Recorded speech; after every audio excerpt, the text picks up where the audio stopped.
जो मोदी ने किया गया है। अमेरिका क्या कहता था, क्या हो तुम, आज हम कहते तू क्या है बे।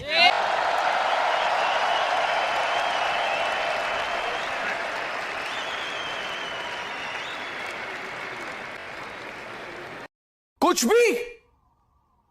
भी चैन से सोना है तो जाग जाओ, उठ करके खड़े हो जाओ। यह समय ठंड से ठिठुरने का नहीं है, यह वक्त सर्दी से सिकुड़ने का भी नहीं है। भारत कोई बुद्ध का देश भी नहीं है, भारत युद्ध का देश है। ऐसा शंकराचार्य कह चुके हैं, अभिमुक्तेश्वरानंद फरमा चुके हैं। तब आपको युद्ध करना होगा, अपने विश्वगुरु के स्वाभिमान को वापस लाना होगा। अपने प्रधानमंत्री का अभिनंदन करने के लिए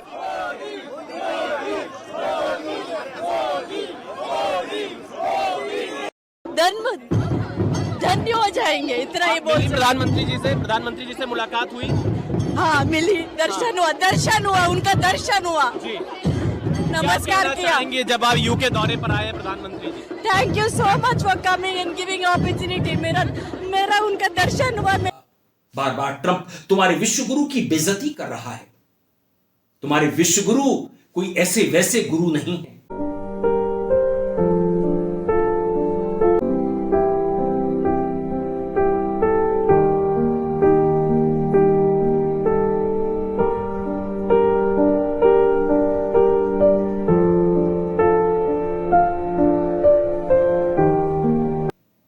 दुनिया में पत्ता नहीं खड़कता उनकी मर्जी के बिना। शाह कह चुके हैं, उनके बिना कोई मसला दुनिया का हल नहीं हो सकता, भले ही वेनेजुएला का मसला क्यों ना हो।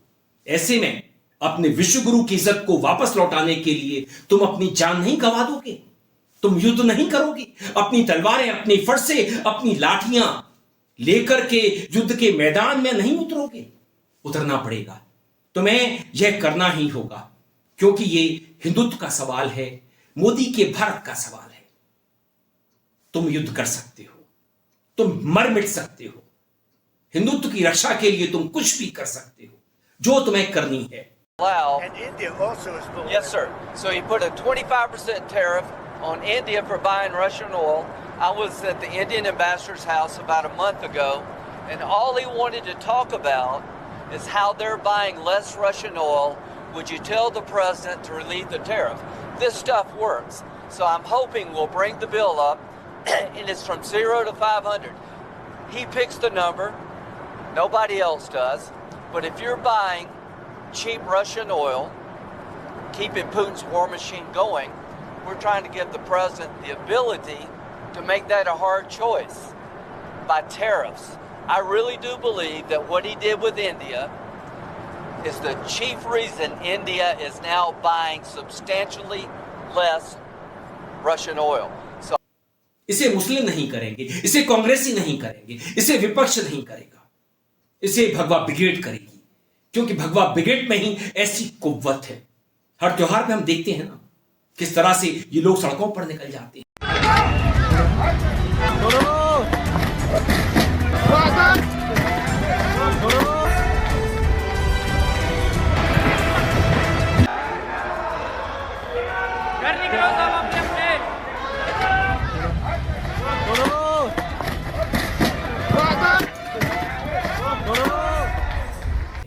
पुलिस देखती रह जाती है। तो इनमें साहस है, अटूट साहस है, इनमें कुव्वत है दुनिया से लड़ने की, ट्रंप से लड़ने की, चीन से लड़ने की, अपना सब कुछ बना लेने की, भारत को आत्मनिर्भर भारत बना देने की। डॉलर की क्या औकात है जो रुपए की है। तो बात रुपए की होती है तो आपकी भी होती है। आप में रुपए वाली ताकत है, आप डॉलर को हरा सकते हो, आप ट्रंप को हरा सकते हो। ट्रंप बार बार आपके मोदी की बेइज्जती कर रहा है। ऑपरेशन सिंदूर में हमने पाकिस्तान फतेह कर लिया होता, गोदी मीडिया कह रहा था ना कि हमने पाकिस्तान को मिटा दिया है, नक्शे से हटा दिया है।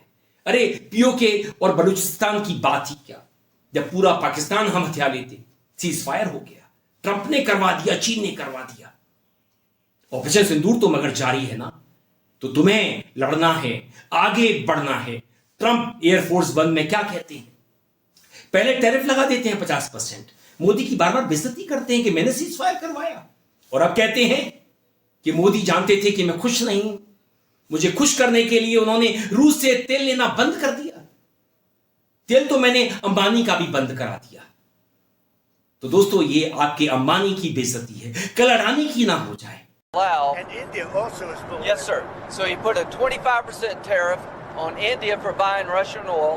I was at the Indian ambassador's house about a month ago, and all he wanted to talk about is how they're buying less Russian oil. Would you tell the president to relieve the tariff? This stuff works. So I'm hoping we'll bring the bill up, and it's from 0 to 500. He picks the number. Nobody else does. But if you're buying cheap Russian oil, keeping Putin's war machine going, we're trying to give the president the ability to make that a hard choice by tariffs. I really do believe that what he did with India is the chief reason India is now buying substantially less Russian oil. So और आपके विश्वगुरु की बेइज्जती तो दुनिया में सबसे बड़ी बेइज्जती है, गजब बेइज्जती है।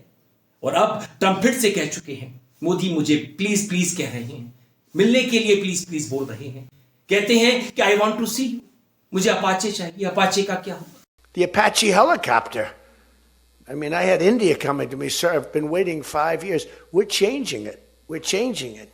India ordered 68 Apaches, and Prime Minister Modi came to see me. Sir, may I see you, please? Yes.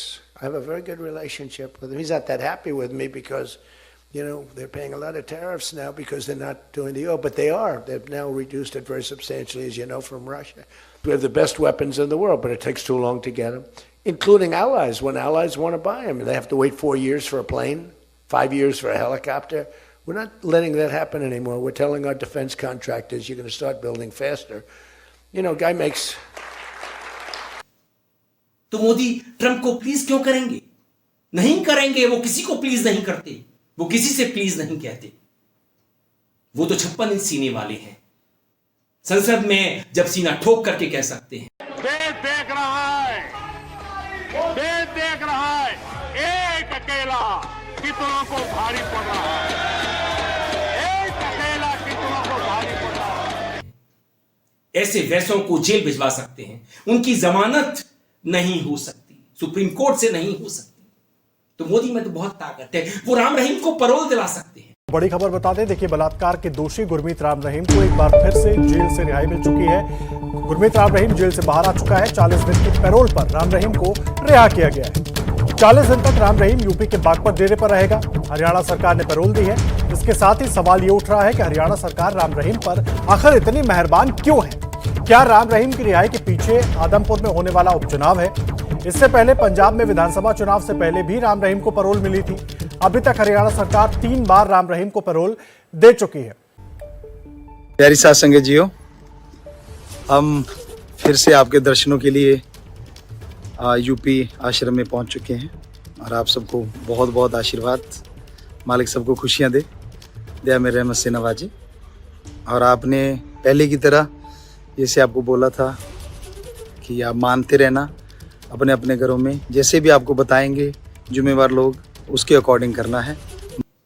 Asaram को बाहर ला सकते हैं, बिल्किस बानो के बलात्कारियों का स्वागत करवा सकते हैं, तो फिर ट्रंप की चीज क्या है, चीन चीज क्या है? हम सब कुछ बना सकते हैं, हम सेमीकंडक्टर बना सकते हैं, हम लिथियम आयन बैटरी बना सकते हैं, हम आत्मनिर्भर भारत होंगे। ऐसे में संगी हो, अंधभक्त हो और कट्टर सनातनी हो, यही भारत की रक्षा कर सकते हैं, मोदी का सम्मान वापस लौटा सकते हैं। जय श्री राम। हमें पता है कि बिना तांडव के हिंदू राष्ट्र नहीं बनेगा।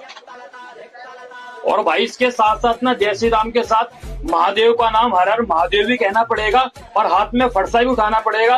अगर तुम सोचो ना सर पे भगवा पगड़ी बांध के अगर तुम घूमोगे हिंदू राष्ट्र बनाओगे तो ऐसे ही बनेगा। आपको हिंदू राष्ट्र बनाने के लिए भगवा आतंकवादी भी बनना पड़ेगा। तुलाना ही चाहिए, तैयार हो जाइए और निकल पड़िए युद्ध पर। युद्ध कर, युद्ध कर, युद्ध कर। दोस्तों वीडियो पसंद आने पर आप इसे लाइक करें, दोस्तों साथियों में खूब शेयर करें, चैनल को सब्सक्राइब भी कर दें, बेल आइकन का घंटी जैसा बटन जरूर दबाएं जिससे कि आने वाली वीडियो की आपको नोटिफिकेशन मिल सके। आप अपनी प्रतिक्रियाएं मेल आईडी और कमेंट बॉक्स में भेज सकते हैं। मैं था आपके साथ अरविंद, आप देख रहे थे मुझे अपने ही मंच अरविंद से।